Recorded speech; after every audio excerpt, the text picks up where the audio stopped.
Hello family, welcome to our channel. Today we're diving into a side of history they don't teach you in school. Across Africa, many nations bear the scars of leaders who, blinded by greed and drunk on power, betrayed the very people they swore to serve. Join us as we shine a light on the top 10 African founding fathers who took the dream of a better tomorrow and, well, let's just say they took a bit of a detour. If you find our content informative and eye-opening, please hit the subscribe button for more of history's untold stories. At position 10 is Jean Bedel Bokassa of Central African Republic, a country that, let's be honest, hasn't caught a break. It's a place where hardship is a daily reality for many. Under the rule of Jean Bedel Bokassa, things went from bad to downright bizarre. His leadership was marked by extreme measures and eccentric decisions.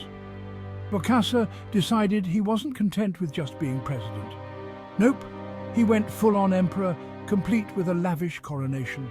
The year was 1977, and while his people struggled, Bokassa threw himself a $20 million coronation. It was an extravagant display of wealth. While he dined on caviar, they were lucky to find bread. The contrast between his opulence and their poverty was stark and heartbreaking. Bokassa's reign of terror finally ended in 1979, but the scars of his greed remain etched on the soul of the Central African Republic. The nation continues to grapple with the aftermath of his rule. Next, we travel to Zaire, now known as the Democratic Republic of Congo, a nation rich in natural resources yet plagued by poverty. Enter Mobutu Sese Seko, a man who ruled with an iron fist for over 3 decades, from 1965 to 1997. Mobutu had a penchant for the finer things in life, including a palace so extravagant it made Versailles look modest. This palace, located in Guibadolit, was a symbol of his opulence. While hospitals crumbled and schools lacked supplies, Mobutu imported marble from Italy and hosted lavish parties, showcasing his wealth to the world. By the time he was ousted in 1997, his personal fortune was estimated at $5 billion, a staggering amount considering the country's dire state. Mobutu's reign was a masterclass in how to plunder a nation's wealth while pretending to be its savior, leaving a legacy of corruption and economic ruin. Our next stop takes us to Uganda, haunted by the brutal reign of Idi Amin, a dictator whose name still evokes fear and sorrow. From 1971 to 1979, Amin, often referred to as the Butcher of Uganda, unleashed a wave of terror that left an estimated 300,000 people dead, a staggering number that still haunts the nation. While his people starved, Amin lived a life of grotesque excess, indulging in luxuries while the country suffered from poverty and famine. One chilling story recounts how Amin responded to the death of one of his wives by ordering the doctor who performed the procedure to be brought to him, a decision that would seal the doctor's fate. The doctor was never seen again, vanishing without a trace, a grim reminder of Amin's ruthless nature. Amin looted the national treasury, driving the Ugandan economy into the ground, leaving the nation in financial ruin. His reign was a masterclass in cruelty and corruption, a dark chapter in Uganda's history that the world will never forget. At number 7 is Francisco Macias Nguema of Equatorial Guinea, a small nation with vast oil reserves.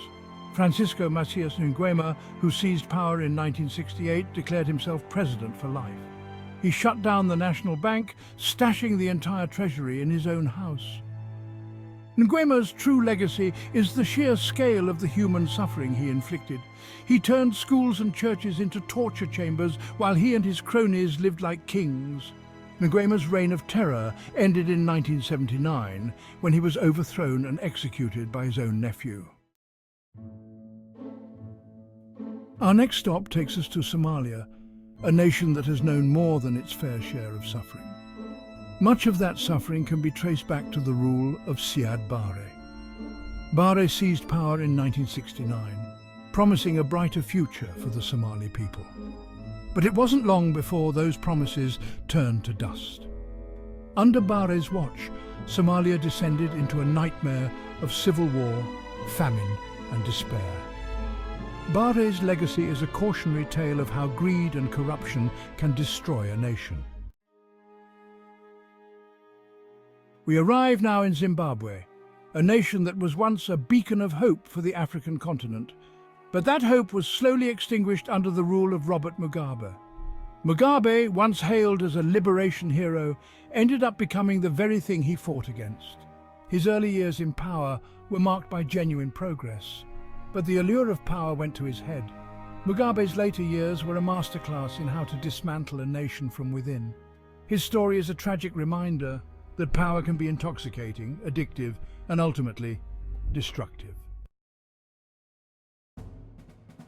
At number 4 is Hastings Kamuzu Banda of Malawi. Banda fashioned himself as a god-king, demanding absolute obedience and crushing dissent. His rule was a bizarre mix of puritanical social policies and ruthless political repression.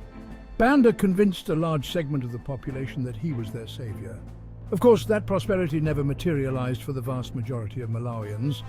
Banda's reign is a reminder that the most dangerous dictators are often those who cloak their brutality in a veneer of respectability. Our next stop takes us to Togo, where Gnassingbé Eyadema ruled with an iron fist for 38 years. Eyadema's reign was a masterclass in creating a cult of personality while enriching himself and his family. He banned political parties, silenced dissent, and rigged elections. When he died in 2005, his son, Fawa Gnassingbé, was swiftly installed as president.